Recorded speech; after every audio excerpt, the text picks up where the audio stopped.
Hi everyone, Crista Cowan here with another episode of The Barefoot Genealogist.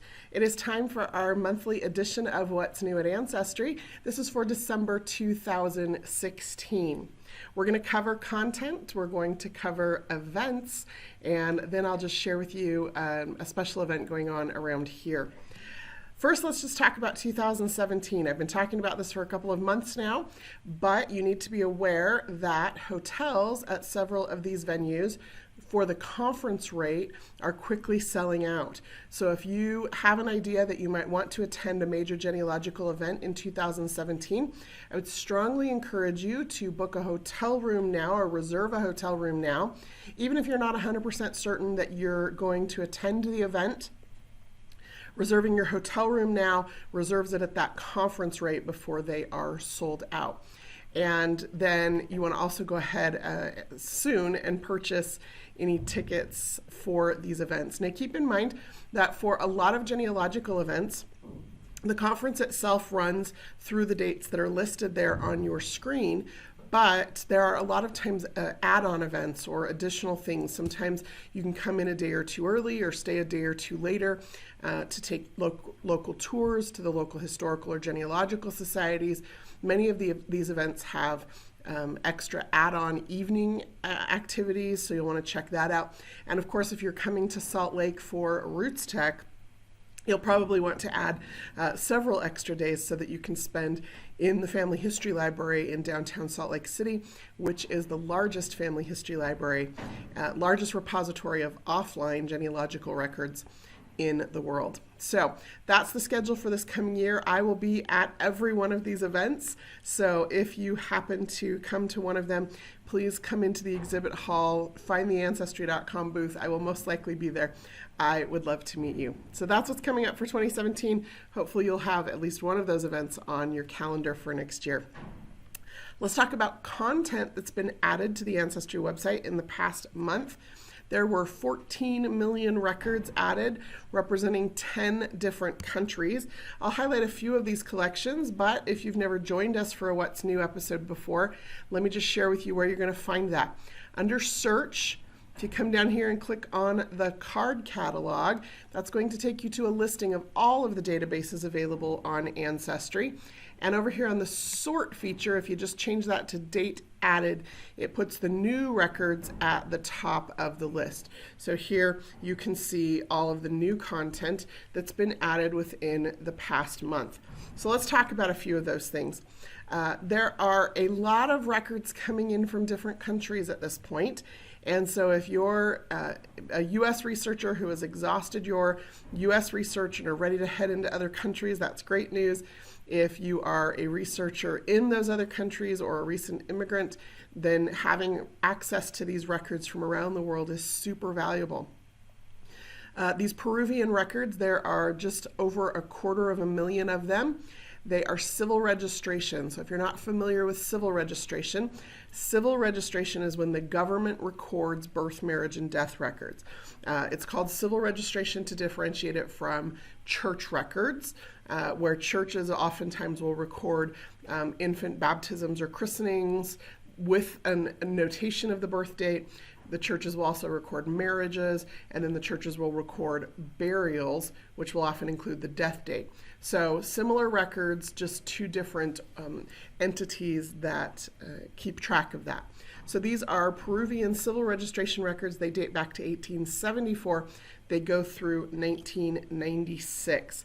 Now, of course, the thing to keep in mind with foreign language or records from other countries is that they are going to be in the language of that country. So you're going to want to search Spanish records using Spanish words and locations.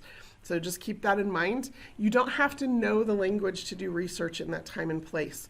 I find that a little bit of Google Translate goes a long way when I am doing research in records that are in a language that I am unfamiliar with. The other thing I strongly encourage is to familiarize yourself with this browse section here. Don't just dive right in searching. Look through the browse section and understand how the records are organized and what's included in these particular records. In this case, it is just one province, and it is several districts within that particular province. and then it is a selection of years and record types within that particular district. So understanding how the records are organized is going to help you understand exactly what it is that you're looking at. And you can do this with any record collection on Ancestry where there are images, and I encourage you to do so. We just talked about civil registration. Here's a collection of church records that just went online. Now, church records are really useful both in the US and around the world because very often the churches were the only people keeping track of certain life events at certain periods of time. Civil registration in England, for example, didn't start until 1837.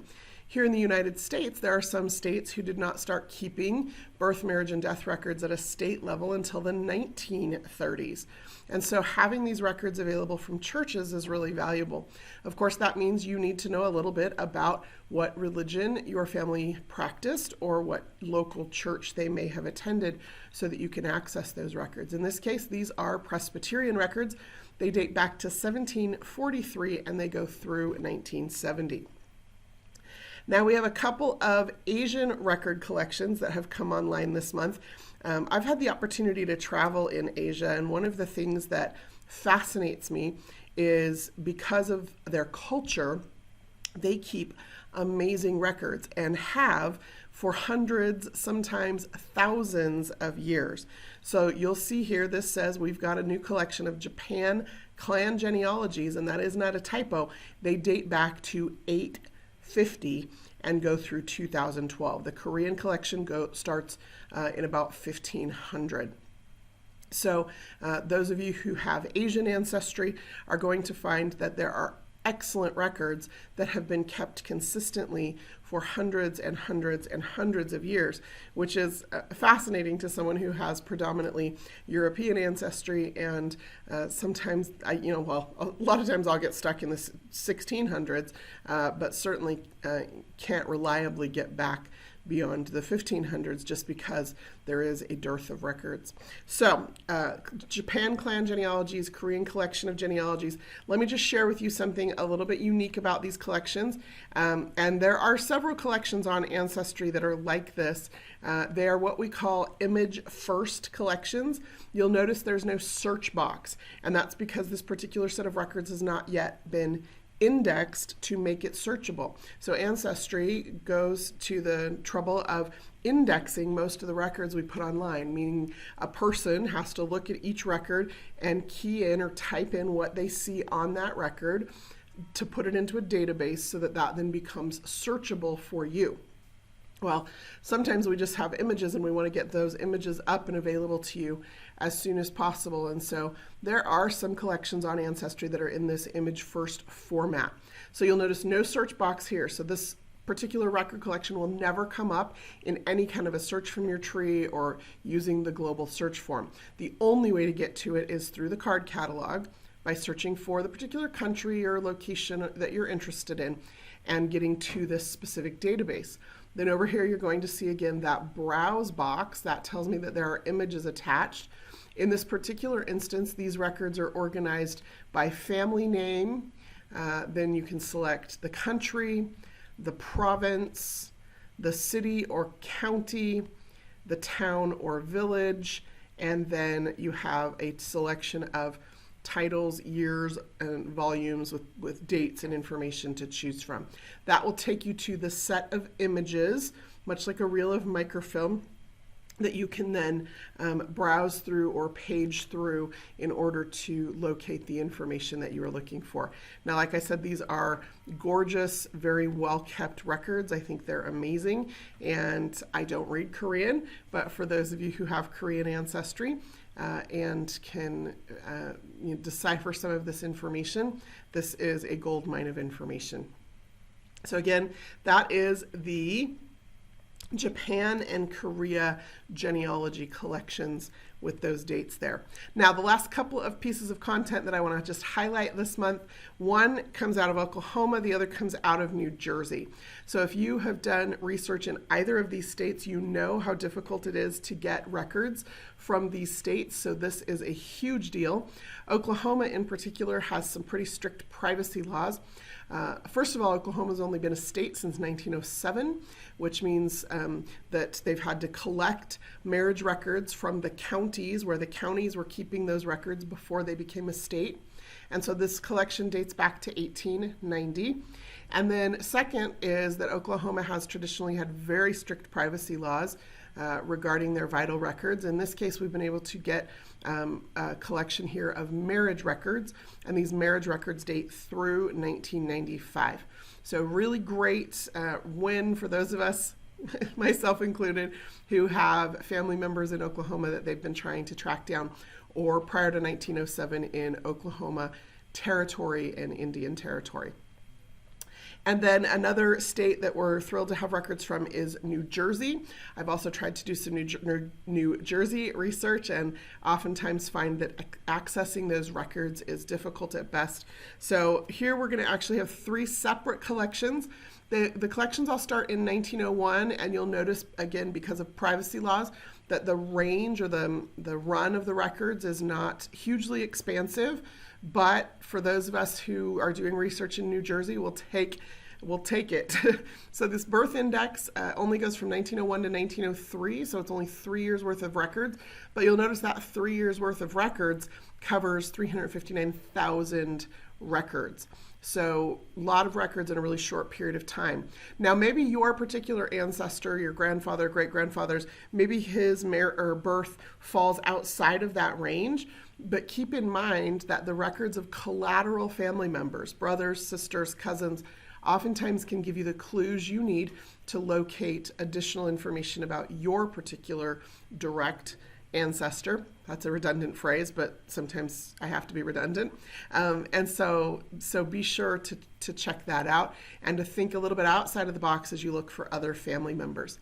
The marriage index from New Jersey starts again in 1901, goes through 1914, 750,000 records in that just 15-year span or 14-year span of time. So be sure to check that out. And then the New Jersey Death Index, again, 1901 to 1903, 92,000 records there. So really excited to have records out of New Jersey. Keep in mind these are just indexes, and the purpose of an index is just to help you find the record. So once you have found that index entry, where possible, always contact the archive to order an original copy of that record. Very often, the original records have much more detail on them, and so you're going to want to get your hands on them wherever possible. Like every database on Ancestry, if you scroll down past that search box, you're going to see the source information. That's going to tell you how where Ancestry obtained these records, in this case, the New Jersey State Archives out of Trenton. And then if you scroll down past that, there's a database description that gives information about how to request a copy of this record. In this case, there's a downloadable form that you can just fill out, mail in with the fee that they request to process that particular order, and then they will send you that information. Now you'll notice we also tell you exactly what additional information is going to be included in the image that's not in the index. Again, an index's job is not to be a transcription of the record, it's to be a way to get you to that original record, and that's what the state of New Jersey has been willing to share with us, and we are thrilled for that. Okay, the final little treat I just want to share with you is this week it commemorates the 75th anniversary of the bombing of Pearl Harbor. And there's some amazing things going on at Pearl Harbor this week. A couple of my colleagues have been out there meeting with some of the surviving veterans of that bombing. There are only a few of those individuals left who were there when it happened. And I've been seeing some of the pictures and things coming out of that commemoration. But here at Ancestry, Fold 3 is another one of our websites. It is a military-focused website. And so in honor of the 75th anniversary of the bombing of Pearl Harbor, Fold 3 has announced that they are going to make their 113 million World War II records free through the month of December. So if you have family who served in World War II and want to see information about their military service, information just about World War II in general, you can access that by going to fold3.com, and there you will see a landing page for the 75th anniversary of Pearl Harbor. You'll also see this little section of memorials for the men who are still living who were there, and there's some full profile information about each of them to learn more about them. And then, as I said, you can explore those 113 million World War II records free through the month of December. I've already spent some time with some of the records here, the interactive memorial for the Arizona, some information here, and then the bonuses. There's also a little percentage off, or a $10 off of an Ancestry DNA test. So if you just go to fold3.com, you'll see there a banner to click through to the Pearl Harbor Remembrance page, and that will get you the information about that particular offer.